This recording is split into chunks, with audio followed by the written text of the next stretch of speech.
آج کل ایک بیماری بہت زیادہ عام ہوتی جا رہی ہے۔ پتھری آج کل ہر بندے کو تنگ کرتی ہے، کسی کو گردے میں، کسی کو پتے میں، اور ہر دوسرا آپریشن جو ہے وہ اس وجہ سے ہو رہا ہے کہ پتا نکلوا دو جی، کیوں؟ پتے میں پتھری ہو گئی۔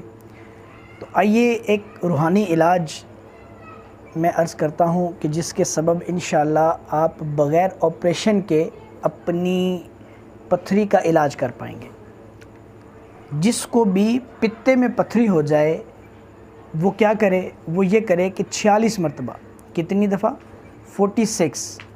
کیا کرنا ہے 46 مرتبہ؟ لا الہ الا اللہ، لا الہ الا اللہ۔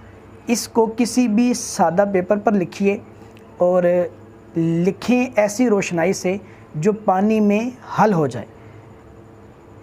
پوائنٹر سے لکھ لیجئے یا وہ جو انک والا پین ہوتا ہے اس سے لکھ لیجئے، اور اس کو پانی میں بھگو کر وہ پانی نوش کیجئے۔ دن میں زیادہ سے زیادہ مرتبہ پئیں، انشاءاللہ پتے کی پتھری آپ کی دور ہو جائے گی۔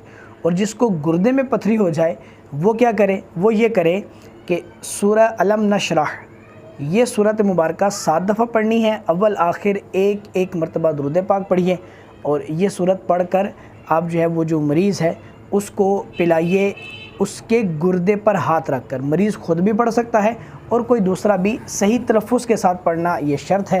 تینوں کام کر لیں، یہ زیادہ بہتر ہے کہ پانی میں پڑھ کر وہ بھی اس کو پلا دیجئے، دم بھی کر دیجئے، اور ساتھ ہی لکھ کر مریض کو پلا دیجئے۔ مریض خود بھی لکھ سکتا ہے اور کوئی دوسرا بھی لکھ سکتا ہے۔ اللہ تبارک و تعالی ہمیں ہر بیماری سے محفوظ فرمائے، اللہ ہم سب کو شفا عطا فرمائے۔